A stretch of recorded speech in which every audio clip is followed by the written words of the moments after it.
O te whātalo whātu ma le nganga whaaloalo ile, pa I o le tātou e kāle sia I ona vaenga SS, ile su o le tātou tina, susu fo ila o whenga luenga pa I ale atua ma o la whale tua.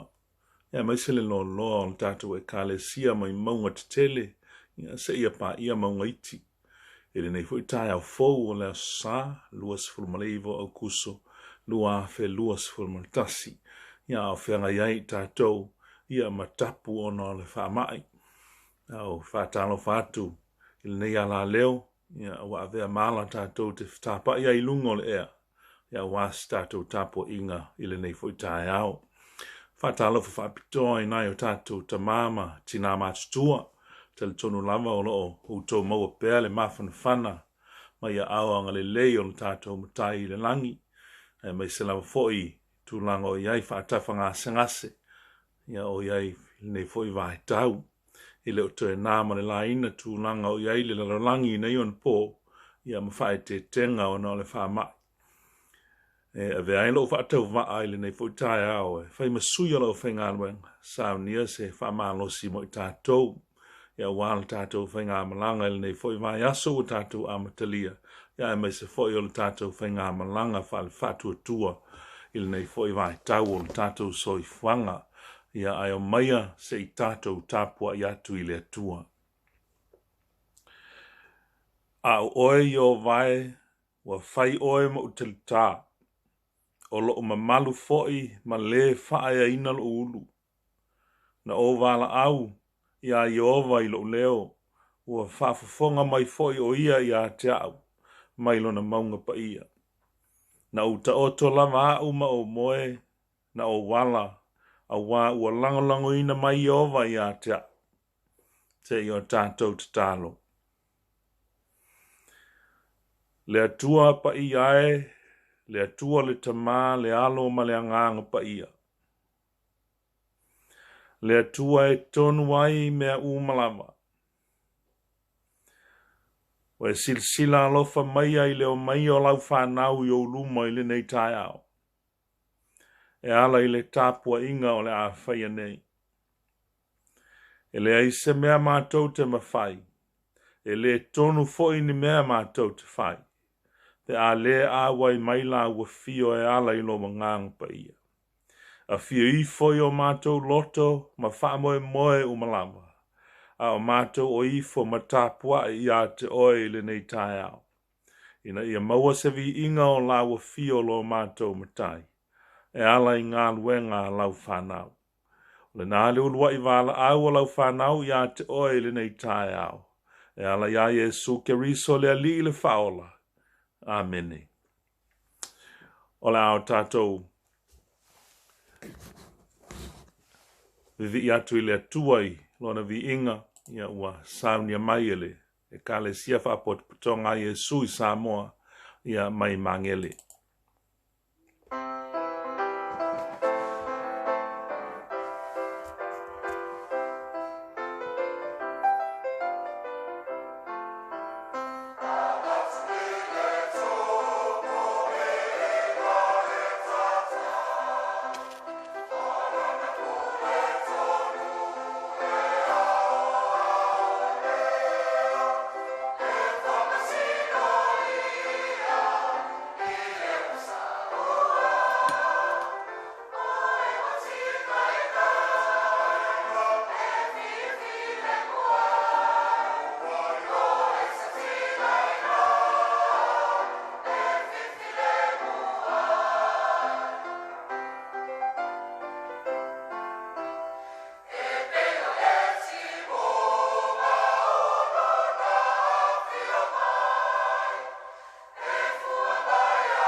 O le whaitawina na e whionga pa i a le tua, te ita ina i tātou i le nei whaitai au. Tusi mai le whea ngainga tuai o le a maua mai ai se whaamalo si au, mō le tātou whainga malanga le nei whaitau sanga, mai se whoi o le nei ola o lo tātou o iai, o le tusi o le perfecta mika, mai le whea ngainga tuai o lona matau pe fitu, o te whaitawina le whaiupu mua e whaangata i le whaiupu e fitu. Mika o lona matau pe fitu, whaiupu mua e whaangata i le whaiupu e fitu. The book of the prophet Micah, I'm reading chapter 7, verse 1 through verse 7. Whawhunga maia o a whionga pa ia nei a lea tua. A wea u nei, a wa avea u pei o le fuata ua uma o na whaaputuina. Pei o toe fui vine i le tuunga vine. I le aise fui vine ai. Na o manao i le mati e mua i matua. Ua whano le ua ngalilei na i le nuu. I le aise tasi tangata ua mi o tonu. La tau te lama uma ina ia fasioti tangata. Ua la tau taitasi matuli lona uso ma le upenga. O matua whaia mea le anga i o la tau lima. O whai atu le isili a toa ma le whaamasino i se taui. Ua tautala atu fo i le matai tangata ilo na manu. O lea ua lātou whapio pio ai. O so lātou wele lei, e tusa ia ma le la au tui. O se ami o tonu, e sili o na matui o ia ai la au tui. O lo o mai le aso o tangata wa ai. O lo wasia singa lava, e iai nei lava lo lātou wheme me ai. Awane i au tau whātua tua i le wō. Awane i whaalangolango i au mea mamae. Ia e leo i pui o lo ngutu i lau a vāpele. Awa o lo ino le atali i le tamā. O le tamateine wa tū o ia e te tee i lo ni tina. O le avā le tamatane e te tee atu o ia i le tina o lana tane. O e waita i le tangata. O tangata ia o lona lava a inga. Au. O te whaatalitali i a Iova. O te whaamoe i le atua o lo ua tanga. E whaafonga mai lo ua tua i a tea. Whaamanuia tele mai le atua i le tātou whaitau ma whaanongolongo i lana whionga pa ia. Tua mau mailo na nganga e whaamalama lama i a te tātou le winga tonu ma le winga moni o na whitalainga. Ma ia tu mau i a te ia lona vi inga e whaavavau lava. Amen. La si o tātou tue vivi i le atua e lona vi inga wa sau nia mai e le kale sia whaapotonga i e sui mangele.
O se mawhauwhaunga whalea nganga mo I tātou I le nei tai au.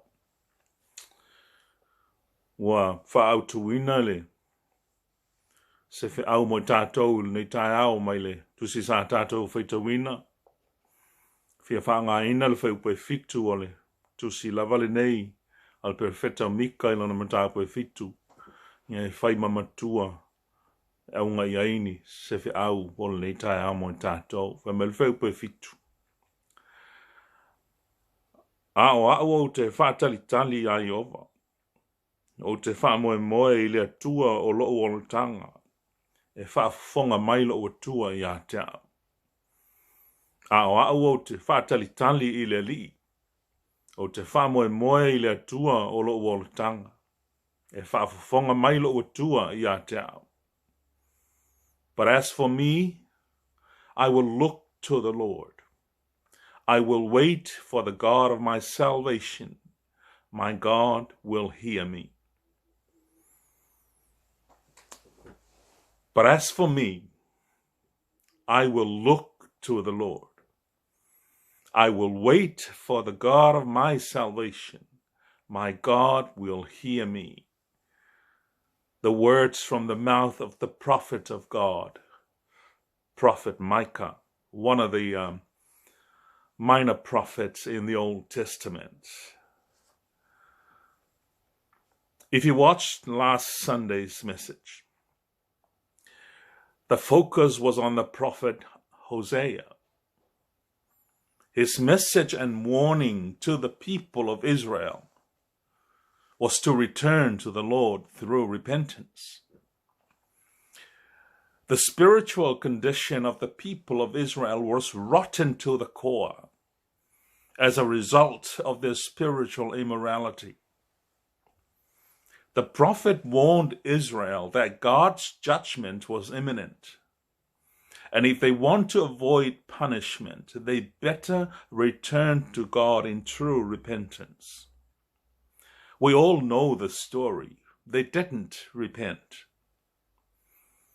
And as a result, God punished them and sent them away to a foreign land. The warning for Israel is no different from the message of God that our God is giving to us today. We all abandon God in various times of our lives, especially that is a tendency for Christians to turn away from the faith in Jesus Christ. We're beginning to see that, and it has been going on for quite a while, for the last two centuries. We also learn that while God's love is eternal, His patience does not last forever. The nature and the character of God is that He hates sin. And because He hates sin, He punishes sin because He is righteous. But when we are truly sorry and repent of our sins, God is ready to receive us back to Him. Today's message is from another prophet of God. His name is Micah. Micah is a contemporary of the prophet Isaiah. It means that their respective ministries, they overlap. Micah started his prophetic ministry a few years before Isaiah.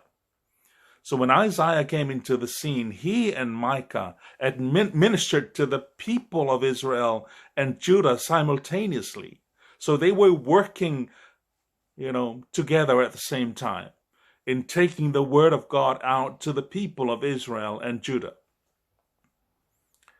Taking place in more than 700 years before the birth of Christ, Micah's prophecy took place in one of the darkest moments in the history of the people of Israel. They were involved in one of their deepest and rotten events in their spiritual immorality. And the people of Micah's day were not much different from the people today. Many of them lived self-centered lives, driven by greed and false pride. They spent their nights plotting against the helpless and their days taking advantage of the weak. Their spiritual lives were hypocritical, and they used religion for their personal gain. They liked to make themselves look good and deceived others to cover their corruption. The kingdoms of Israel and Judah had wandered far from God's plan for them, and sooner or later they would suffer the painful consequences of their rebellion against God. The consequence would be judgment through exile. We all learn about that story. And soon after this prophecy, the northern kingdom of Israel fell to Assyria, and the southern kingdom of Judah fell to Babylon a few centuries later. Micah made it clear that no satisfaction can be found in this life apart from God. Only when we accept our own weaknesses and submit to Him can we hope to escape the destructive consequences of self-centeredness. But through our repentance, God always offers us His forgiveness. He offers us His compassion, and He offers us His unfailing love. By admitting that we are sinners and turning to God for help, we can have hope for the future. O le launga le Aso Sa taluai, sa tātou vāwa ai ai le tusi o le perfeta Hosea. Malana ia foi fe aufa a perfeta mo le nu o le atua. E tusa ai ma lo lato te ena o le atua sa lato os whengainga. O lo ofa au tu waile wala au o le perfeta ia Israelu ina ia toi foi i le atua e ala i le loto wa salamo wha maoni. O lo fetalai ai foi le atua e tusa ma mio Israelu mayuta. Fai mai le perfet, fai mai le atua. A wā ua peo le puao i le tae ao la o toa mio le lei. E peo le sau fo i le vave ao na mawai atu. O seo mtau pe ono fa upe wha, o lona wing. O le a mio le leia Israel, e leo sa mio le leia wha ma oni ma tu mau. Ai o le a mio le leia na o na ali mai ma toe mo watu. O le ala leo le wha atusa e le atua o le a mio le leia e wharaima mai uta. Peo le sau o le vaveao e le umi lava o na vaia e toe mau. O le tusi sa whaita wina le nei taia, o le tusi le perfeta o Mika. O Mika e so o vai tau ma le perfeta o Isaia i le teimi wala talata le pa ua Israelu i le malus whawhitawhita o Asuria. Se tasi leo vai tau pita pong i sa ma le pa ua ma lalo a mionga ma whainga soli tu la fono i soi fuanga o tangata o le nuu o Israelu. O le matau tia ma le ino sia o le ami o le anga ma le anga sala ua ngoto i fwai le so sa iete o tangata. Sa loto lo toi ma ai filo ai le perfeta le atu. O lo valo ai ma tau longo atu le fina ngalo le atua i lona nu. A fua i whaupunga o le neivalo anga ma whaupunga o mea na whawhea ngai ma mika i o langa o tangata. Wa le ma sino ang salamatu ia ma le ami o le anga tele o tangata o le nu. Fo lingo se so sa iete o tangata ua tūlanga le aise wha moe moe. Wa le tapa sa ina o langa o tangata. Wa lato tu e se ina le tu la fono le whea ngainga le tu ina i ai le atua. E tapa sa ai ma wha foe ai o lato o langa i aso whai so. Ai maise o whato nunga o le soifua tāpua i o le nu. I wano anga mika, e fōlinga mai peisea i o se ngase o lata na ui. O se ngase o si linga tali i seu se tonga fiti. Whai mai lua i upo le perfetanga mika a wea unei. A wā ua avea upe o le fuata ua uma o na whaputuina. E le eise fui vine ai. Ua whano le wanga le lei nei le nuu. E le eise tasi tangata wami o tonu. La tau te lama umai na ia fasioti tangata. Micah says, it's hopeless. I am like a hungry person who finds no fruit left on the trees and no grapes on the vines. There is not an honest person left in the land. No one loyal to God. Everyone is waiting for a chance to commit murder. O langono o tia ia, o mika, ile whanoa noa, ona o le tūlanga mā wa lalo, ma le mātanga, ua o iai o langa o le tangata o le nuu o le atua. Pai mai ua whaafanoina mea le lei. Ua whano tangata le lei. Ua le aise tangata ua ami o tonu, ua nā o tangata mio pio pio, ma ua lama lama uma ina ia fasioti tangata. Pai mai mika, o so lātou ele lei, e tusa ia male la au tui tui. E taifo linga e pei ole, wano anga Hosea e pei ona o tātou ia ile lama yaso. E mai ole ami ole leia, a Israelu e pei ole sau na ona sau matoe mo. E fa mai mika, o so lātou ele lei e tusa ia male la au tui tui. Mika e fitu fai upe wha. O ainga, ile mafutanga mātua ma whanau. O le wha vae ma le mātuli manu lea o se sosa yete o tangata. Ai peitai Israelu ua o lava i tonu o ainga, ua fe sopo ai, ua le eise tua oi, ua le eise wha alo alo, ua alu wha alo le manga mi o ngā tangata, ua fe sopo ai le tua ngane i le tua fafine, le tua fafine i le tua ngane, ua tulia le uso, ua peo se vai su le feio me pio pio. Ua matuanu numi mea uma, ma ua matautia le tūlanga o le soifuanga wa iei nei. Ua ta lepe le anga sala, le whaavaya le vāwhia ngai o tangata. Sin has ruptured the most basic of human relations. O le perfeta mika, o loo mavalo ia Israelu ma yuta. O loo mavalo ia Samaria ma Jerusalema. O le winga, o le malo matangata uma o Israelu, wau fia uma le atunu o atoa. I ami onga matanga ma le angsala. A le mea e whanono ai, o le foi a fia ai ma Jerusalema, le no fuanga o le malu pa ia o le atua. Le no fuanga o tapua inga i le atua, wa o lava iai winga le popoi o tangata.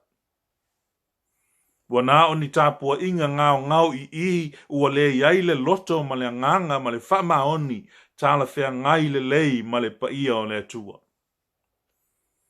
A ua o lava iali isili ma whama sino ma tai o le nuu a inga ma le malo. Wa a fia uma vaenga o le nuu i a mionga mātanga. O a mionga le anga ua fete e nai ma le fina ngalo o le atua. A whai o le to inga lo loto lea o ia ile palangia o winga ma mionga tangata. E le whai ngō fia la le ngā luenga tau longolongo o le perfecta o mika. Wa ngalo ia Israelu upo le whea ngainga le atua ma apera amoro lato tama. Ina ia avea Israelu manu e manuia ai le lalangi. Kenese amrata upo svuma lua whai upo mua o le toro. A wao Israelu o le a awala mai ai le whaola. O lale apostolo Ioane, a wā mai ai teia le whaolatanga. Salvation is of the Jews. Ioane mtau pe whāwha pe luasfuma le lua. A manuia la whape whea le lanolangi a Israelu e pe a whai e tau solo mua Israelu on whaasanga tau i le atua. Wa ino mafuli tua i lo lātou wala awina. I le vaai le perfeta ua whainga tau na maua se to'o manga. Stangata e to'o manga i aila na ngā luenga ma mawhatianga o loo whea ngai maia. Ua maa e peo se papa tū a mionga tangata o le nuu. Ai o le ale tali atu o le perfeta i nei mea. O le ase tali atu o le perfeta i nei mea ti ngā o lo utangi ailo na loto. Ai alea. A o au. O te whaatalitali atu i a Iova. O te whaamoe i le atua o loo o tanga. E whaafafonga mai loo atua i a te a. O le ala o tau tino mai e mika i ana upune i le mautu, le maopopo, ma le malue ina o lona whatu atua. I le o avea mea le anga ia e tutupu le si o manga o le perfeta e a fia i fua lo na whatua tua, a wā o le whatua tua ua ta oto i le tua. O te whātalitali i le li. O le upu whātalitali. Tuspa ia le ngana e peru o lo whaongai al perfecta mika le upu o le safa. It means to watch. E vaava ai. E mata i tū. E vaava ai whapei o stangata va ai. O stangata ua. O lo nofo i se olo ma vaava ai le o mai o le fili. O le winga le upu whaatalitali e pe ona ta ua mika.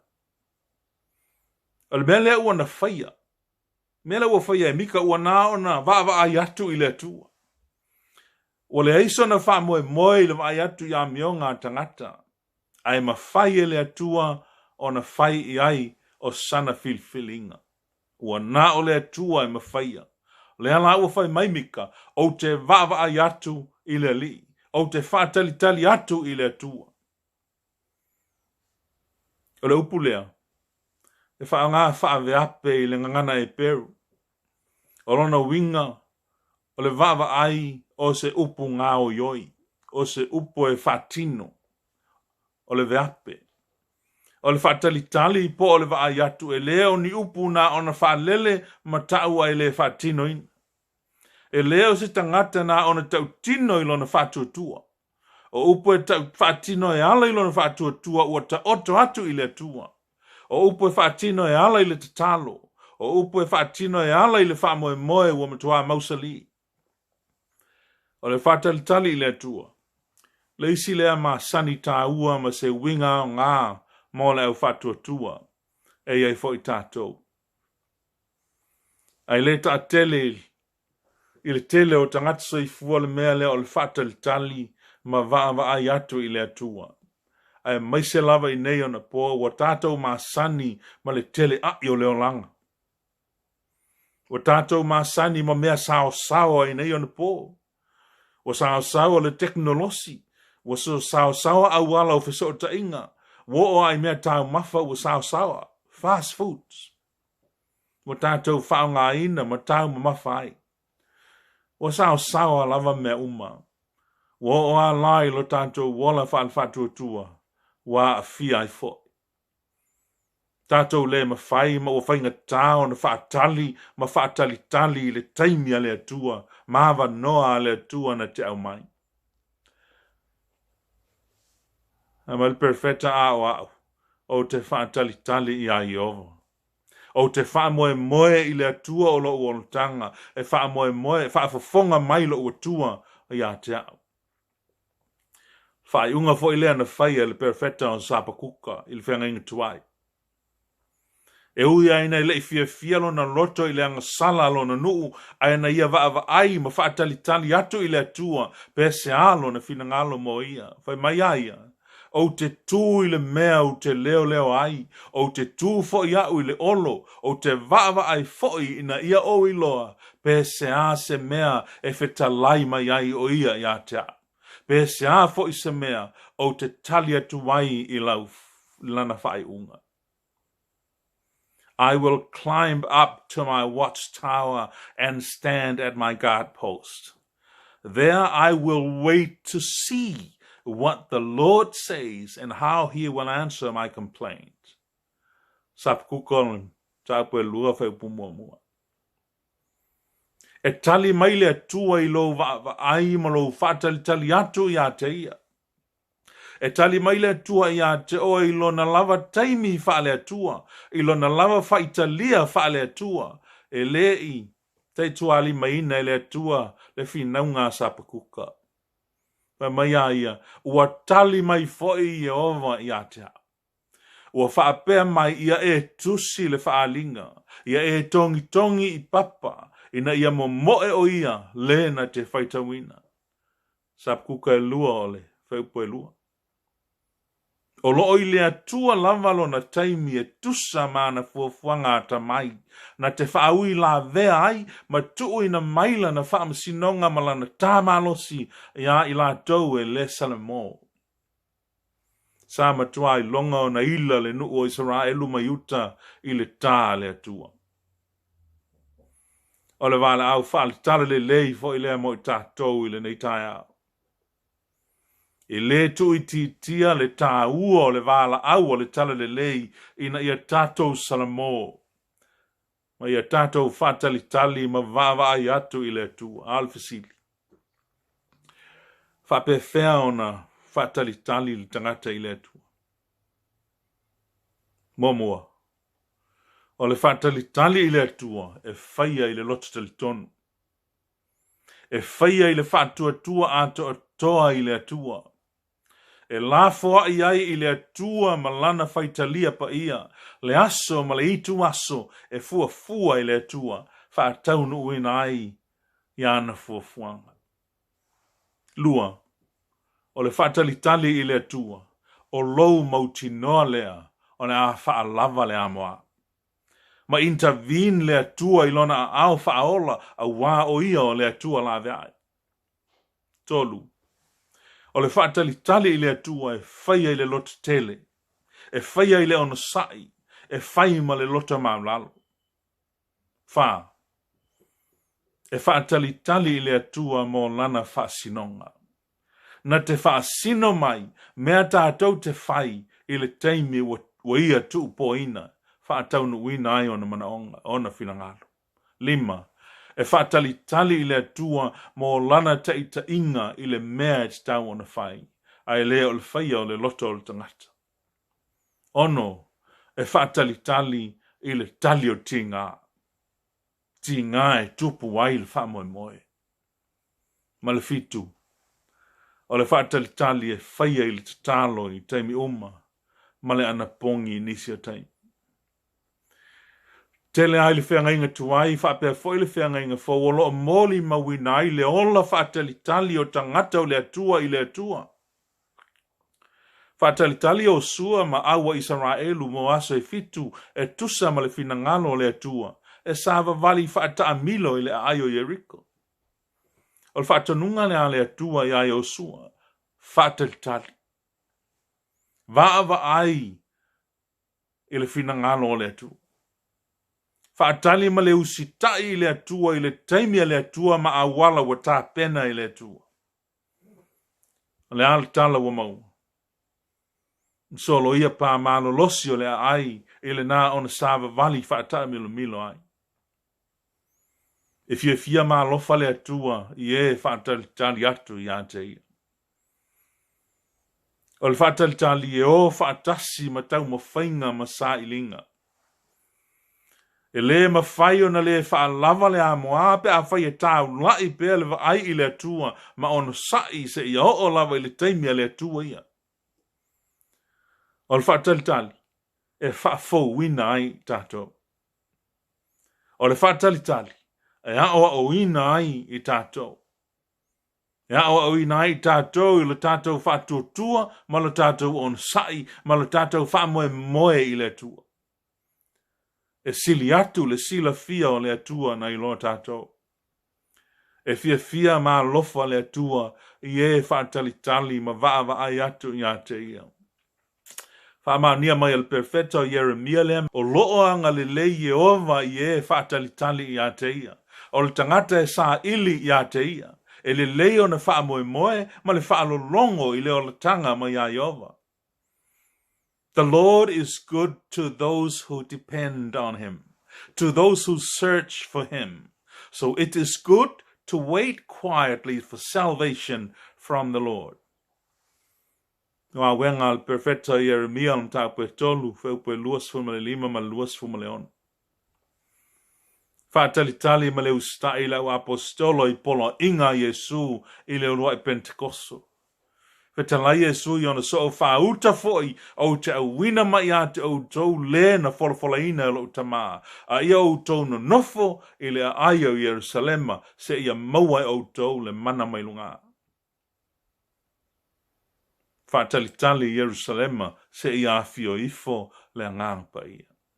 Whaatalitali matu watu I le atua e afio ifo le ngangpa ia I lona lava taimi tu poina. Na li lingi ifo ia te I lātou le mana o le atua, wha mana I na ai le lātou mōli mau ia Jesu, I na ua lātou whaatalitali. E maile matua aoa o te whaatalitali I a Jehova. o te whamoe i le atua o lo uolo tanga, e whaafafonga mai lo atua i ata. Mo mika lava ia, o le ua ia va ai ma whaatalitali atu i le atua ma le whaatuatua, e le ngata mo ia, a o se la de ai mo ona tangata, mai le whaatafuna ina ona o le angsala. A o lea ua vala mai ata o le wha moe moe o lo lupe, le wha moe moe o lo afi fi i te tonu o lo na loto, ona o le mawhanawhana i le alofa ma le wha maoni o lo na atua. Whai mai ana upu tā tino, e ui lava ina upa o te toe tū lava i lunga. E ui lava ina o nofo i le pou liuli a o Iova o lo malama lama ia. Mika e fitu whaupe watu.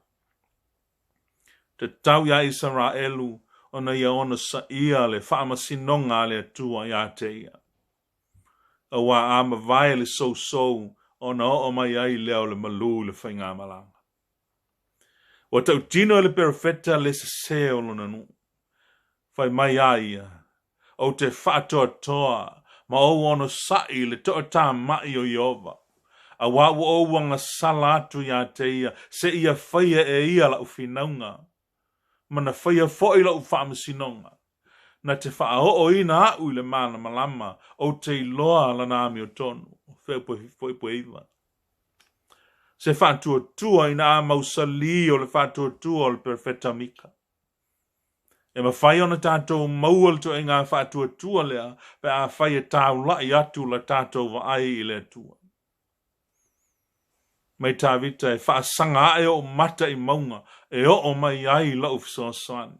O lau fisoasani e mai ai ova lea, o le na whaia le langi a toa ma le lalolangi. Le au soe ma lau whaafonga anga i le neitaia. A o tātou whenga i ai le nei vai teimi ma whaamai pipesi ma tautia. O ngase ese ua a fia ai o tātou tino ma mawhauwhau. Ma fianga ese o i tātou te i tasi le lalolangi ma le sosaiete whanei o na pō o outou soifua ma uolai nei. Ele lei e te tau o na tātou whātalitali ma vaavai atu i le atua. E whaia i le whātua tua whaamaoni. E whaia i le ono sai. E whaia ma le loto tele. E whaia ma le loto mau lalo i luma o le atua. Whaamatu wai i le atua malana pule a lofa malona whaamaoni, so se mea tātou te popole ai. Ma la fwa i a te ielo tātou whaamoe moe. Whaatalitali pēa mo le teimia le atua, ma a wala le atua, tā pena i nai i tātou mo le lumanai. Ai maise o le tātou wala sa ili atu i le atua malana ami o tonu. Sili mo oe maa. O e se taimi o lo so i fua wa e whaatalitali moni ai. Ma e whaatalitali whaamaoni ai i le tua. Le au soe.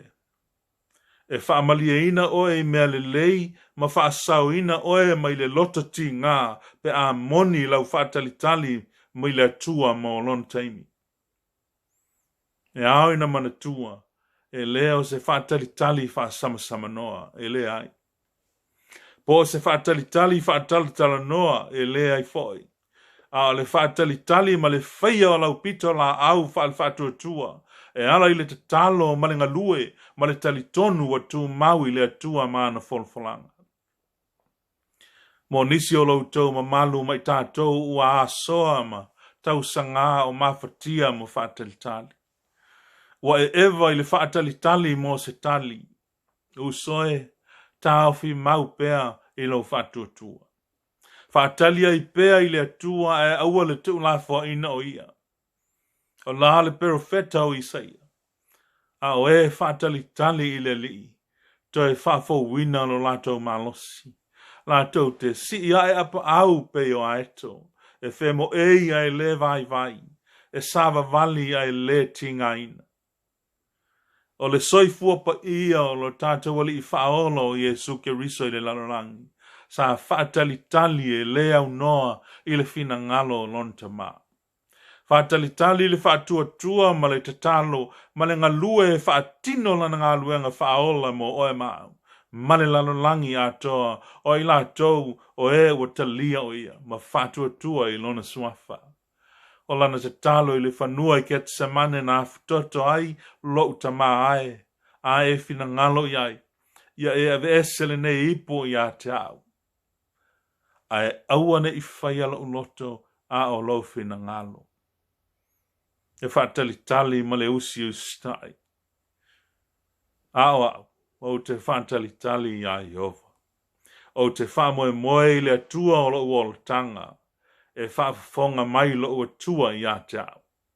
Ia tu mau ia te ia lona vi inga e whaavavau lava. Amene. Se o tato te talo.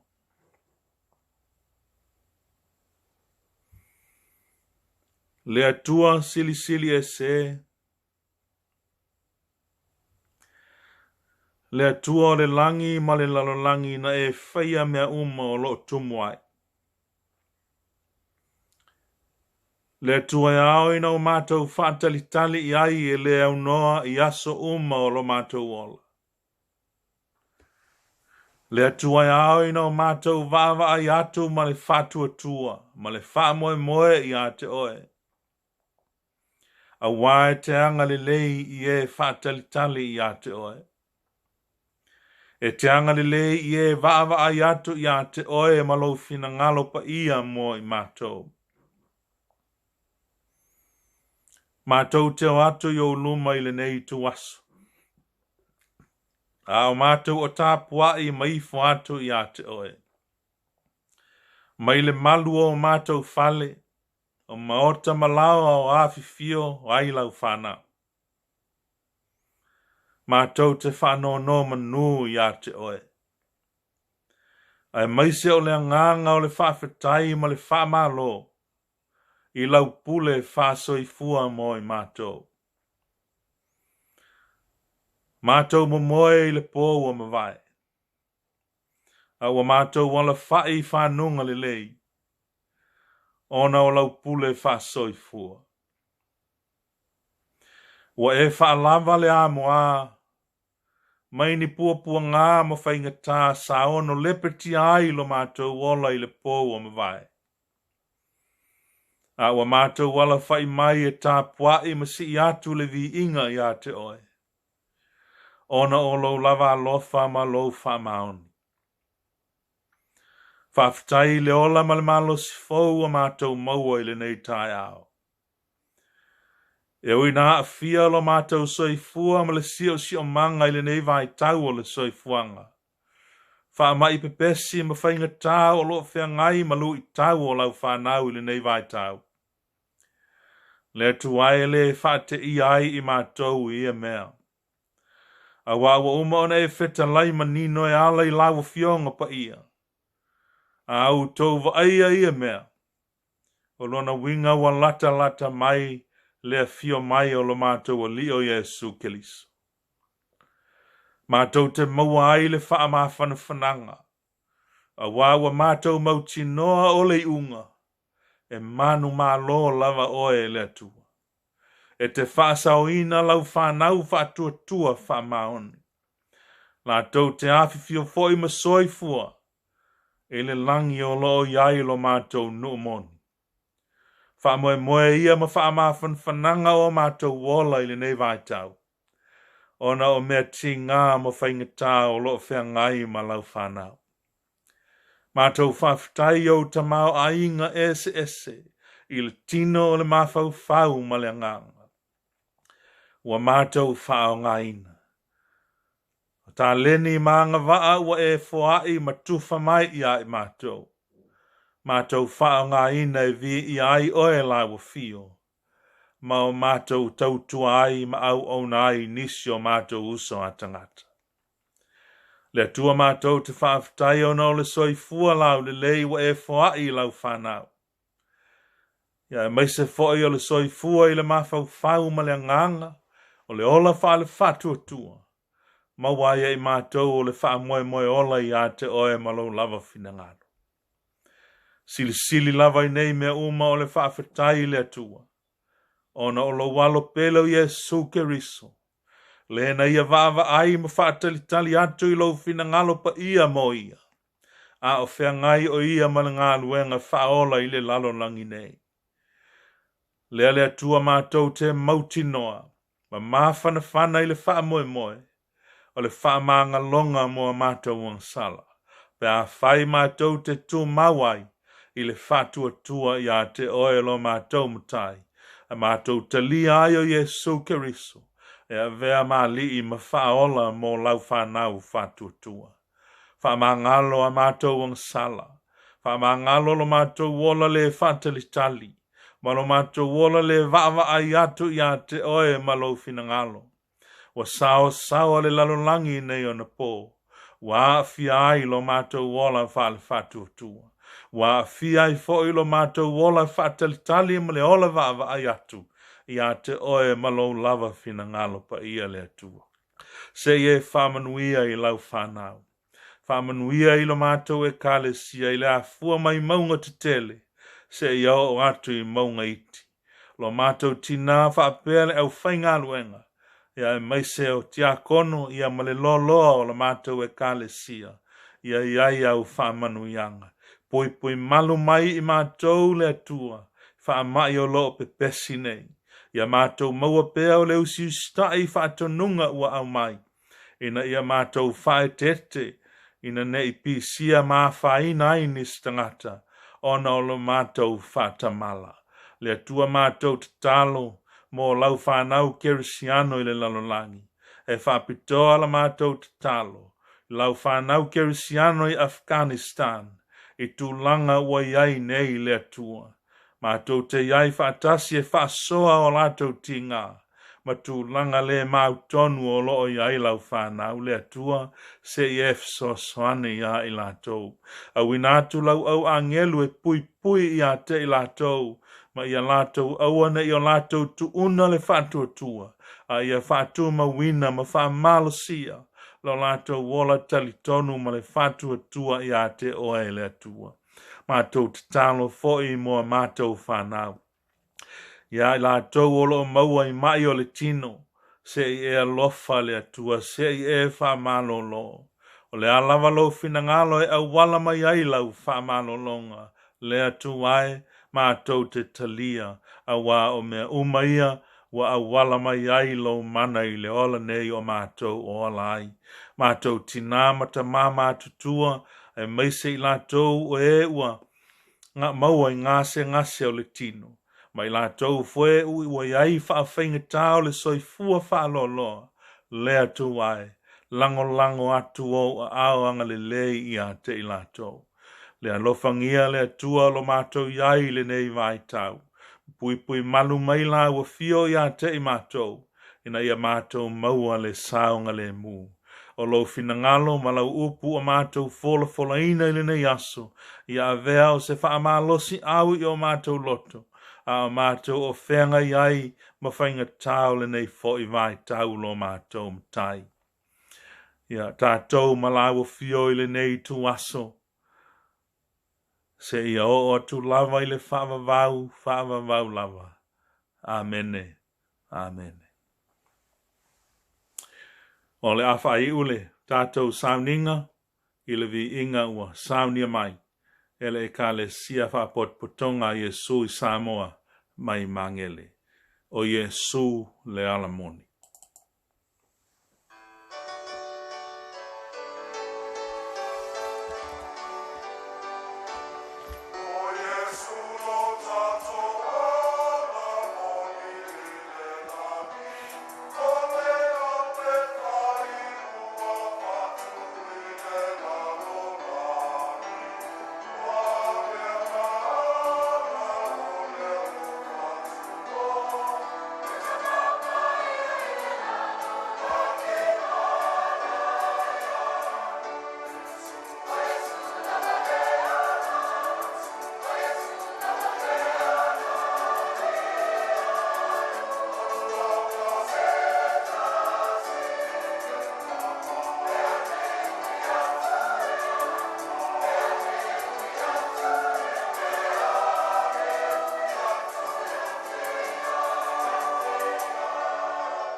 ole tātou Faigalotu na il nei tai au, le pa iai le tātou e ka le sia e mai se fo ia tātou paanga, ale nei ala leo lo fa pena o na fa fonga mai le ai tū ma le ai tū o le lalolangi, ia lo fangia e le atua, ia lo tātou iai le nei vai tau, ma fa mai pepesi, pe ona a vea malu i tau o le tātou wola, ia mai se fo o ngā luenga ma o ngā le whanau, il nei fo i vai tau o le tātou soifuanga. Po aia mea uma tātou te vai pea ma whaatalitali atu i le atua, taimi masiaso, ia mo lana lawe inga o tātou mai nei whaafita uli o malawa o tātou whenga iai.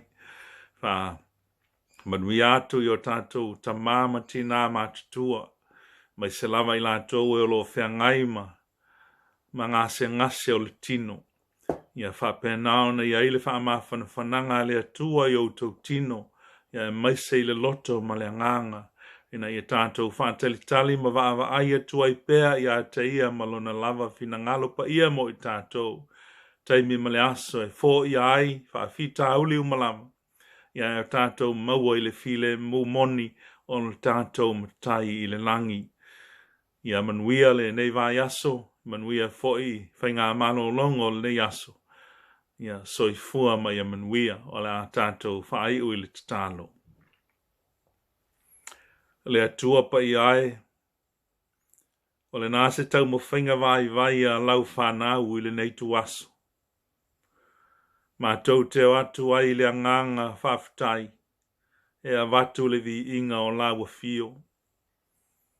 Wha ato atua mai a lawa fio so mātou vai e ala i le mafuta mai o lo nganga pa ia. I lunga ia te i mātou teito tasi o malawa. Mafuta mai a oele atua e ala i lo nganga pa ia mo i mātou. E mai se lava le atua. Ia au whanau kerisiano i le lalolangi atoa. Se ia pōle nei aso. Tu mau pēa mea uma i le anga le lei ma le file mua oelo mātou mtai. Ia walatu ia Jesu ke liso lo mātou wa lii ma le whaola. Amen.